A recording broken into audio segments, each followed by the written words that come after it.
hanya kekalahan yang kita tangisi. Ini adalah duka cita nasional atas pengkhianatan terbesar terhadap sebuah mimpi.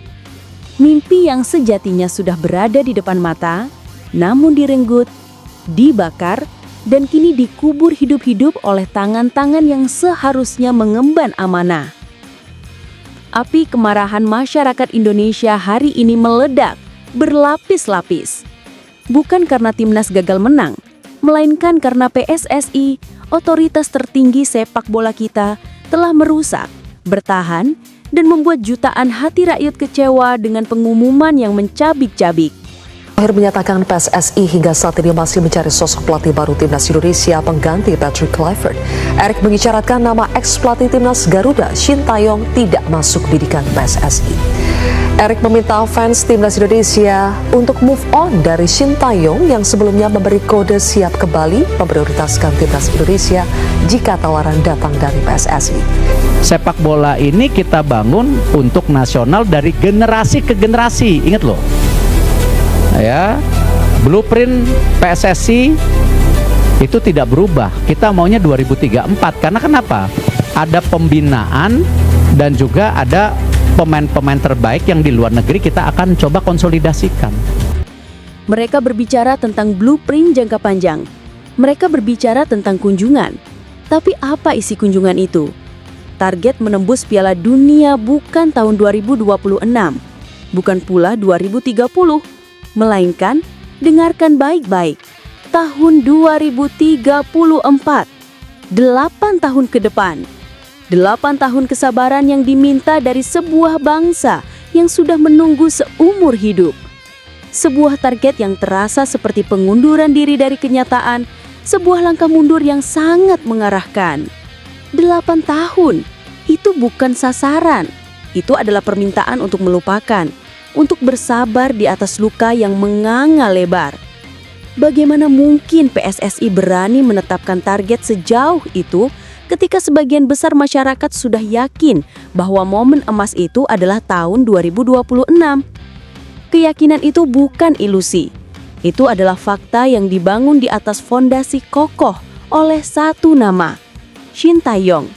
Di bawah kepemimpinannya, timnas Garuda menanjak tajam. Kita baru saja mengalahkan tim sekelas Arab Saudi dengan skor 2-0. Itu bukan hanya kemenangan, itu adalah proklamasi bahwa inilah generasi emas yang mampu membawa merah putih menembus panggung dunia. Semangat bangsa sedang membara, kepercayaan diri sedang di puncaknya. Lalu datanglah keputusan yang lebih dingin dari es, lebih pahit dari empedu. Di tengah kobaran semangat itu, PSSI di bawah komando Erick Thohir secara tiba-tiba mengambil kapak. Shin Tae-yong, sang arsitek harapan, tiba-tiba diganti oleh 3 tim pelatih asal Belanda dipimpin oleh Patrick Kluivert. Keputusan itu bukan hanya mengejutkan, itu adalah pemicu badai. Bagaimana mungkin di saat grafik permainan terus meningkat, pelatih yang terbukti membawa perubahan fundamental malah disingkirkan? Padahal Shin Tae-yong sudah memiliki peta jalan yang matang. Ia menargetkan kemenangan atas Australia, Bahrain, dan Cina, serta hasil imbang melawan Jepang. Dengan skema itu, Indonesia diprediksi mampu meraih 15 poin. Kita unggul jauh dari rival-rival di Asia. Peluang emas untuk lolos langsung ke Piala Dunia 2026 tanpa harus melewati ronde keempat yang mengerikan. Namun harapan itu kandas. Kandas bukan karena lawan kuat, tapi karena keputusan internal PSSI. Patrick Kluivert datang. Publik menelusuri jejaknya. Dan apa yang terjadi? Kehancuran. Dalam perjalanan singkatnya, Kluivert dikenal sering merombak posisi pemain tanpa arah yang jelas. Gelandang dijadikan striker. Bek diposisikan sebagai gelandang. Struktur permainan yang susah payah Shin Tae-yong bangun hancur berkeping-keping. Identitas tim hilang. Rakyat merasa dikhianati. Pelatih yang membawa harapan besar yang telah menyatukan hati bangsa digantikan dengan sosok yang rekam jejaknya jauh dari jaminan dan terbukti merusak keseimbangan tim. Waktu berjalan. Amarah perlahan berubah menjadi pasrah. menjadi harapan tipis akan keajaiban. Namun keajaiban itu tidak datang. Indonesia gagal menuntaskan ronde ketiga dengan hasil maksimal. Peluang emas yang tadinya terbuka lebar akhirnya tertutup. Timnas Indonesia kembali harus bersaing di ronde keempat, sebuah fase yang seharusnya bisa dihindari. Ironisnya, secara materi, dengan deretan pemain yang berkarir di Eropa, Indonesia adalah salah satu tim dengan peluang terbesar. Tapi, peluang emas itu dikubur hidup-hidup. Kemarahan publik semakin menjadi. Rakyat menilai PSSI telah merusak kesempatan terbesar bangsa ini untuk tampil di panggung dunia. Kegagalan ini adalah kegagalan fatal yang tidak bisa dimaafkan. Setelah kegagalan itu, barulah Patrick Kluivert dipecat. Namun luka lama kembali menganga ketika publik tiba agar Shin Tae-yong dipanggil kembali. Apa jawaban petinggi PSSI? Kita harus melupakan Shin Tae-yong, ujar Erick Thohir. Kalimat itu bagai mulut yang menoreh perih di hati masyarakat. Ini bukan hanya penolakan, ini adalah penghinaan terhadap harapan rakyat. Publik semakin marah. Mereka menuntut Erick Thohir menepati janjinya sendiri. Janji untuk mundur dari jabatan ketua PSSI jika diminta publik. Namun ketika publik benar-benar bersuara, Erick justru diam dan tetap bertahan. Bahkan merangkap jabatan sebagai ketua PSSI sekaligus Menteri Pemuda dan Olahraga. Rakyat kecewa.